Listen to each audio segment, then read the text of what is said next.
NFR at 3:45 is brought to you by Las Vegas Motor Speedway, home to the Pennzoil 400 and South Point 400 NASCAR races. Welcome back, rodeo fans. I'm your host, James Schaeffer. It's day 9 of the National Finals Rodeo, and we are happy to have on with us today bareback rider Cole Reiner. How you doing, Cole? I'm doing great. It's an honor to be here.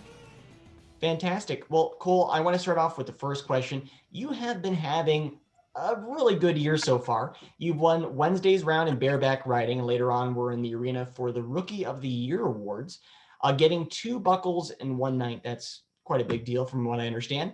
What has this year's competition been like for you so far? Well, first start off with the 2 buckles.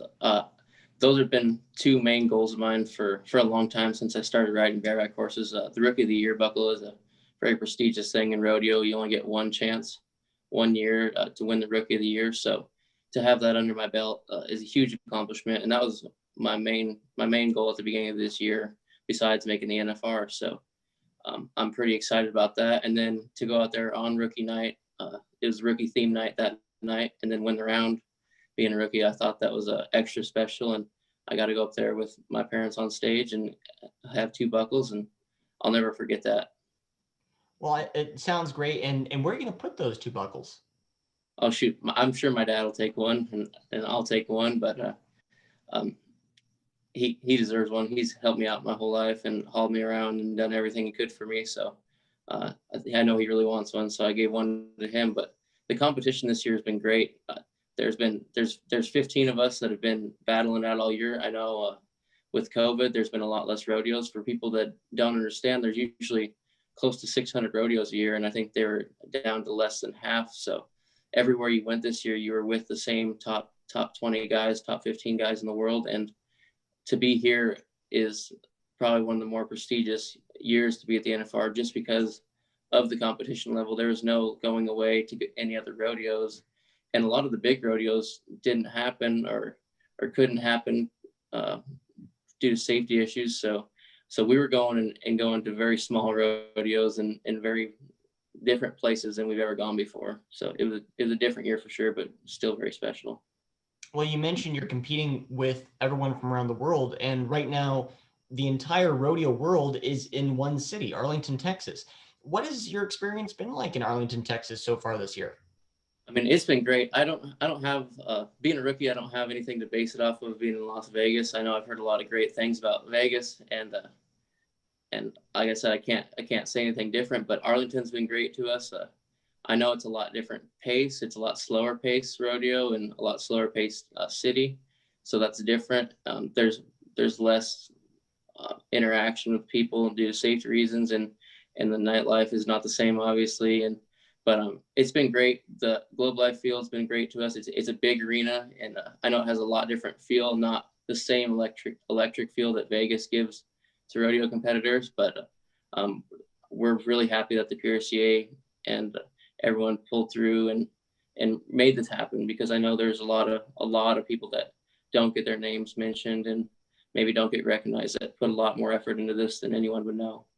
Well, you mentioned Las Vegas. I have to ask, you haven't been able to be in Vegas this year. Are you planning on coming to Las Vegas?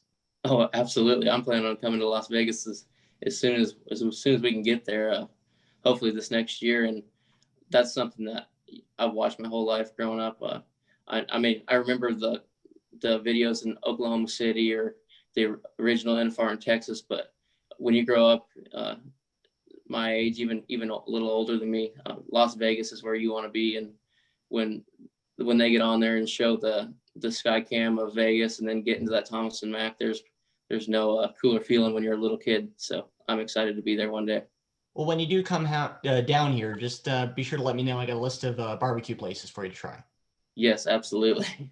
Something interesting about you is, according to your bio, you didn't get on your first bareback horse until you were 17. What happened at 17 that made you get into bareback riding?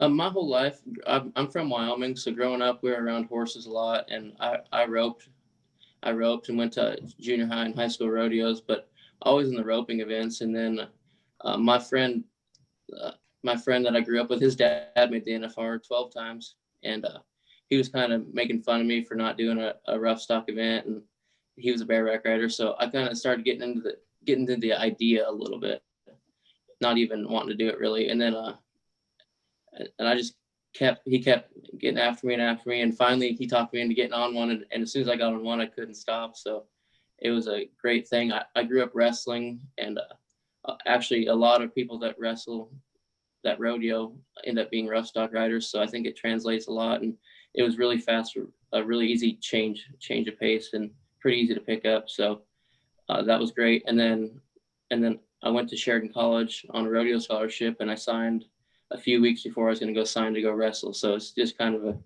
just crazy how the world works, and it all worked out, and here we are. Well, thank you so much for coming on this program, Cole, and we wish you the best of luck in your next competitions for the remainder of NFR this year. Yes, absolutely. Thank you very much. NFR 345 is brought to you by Las Vegas Motor Speedway, bringing you NASCAR and NHRA for more than 25 years.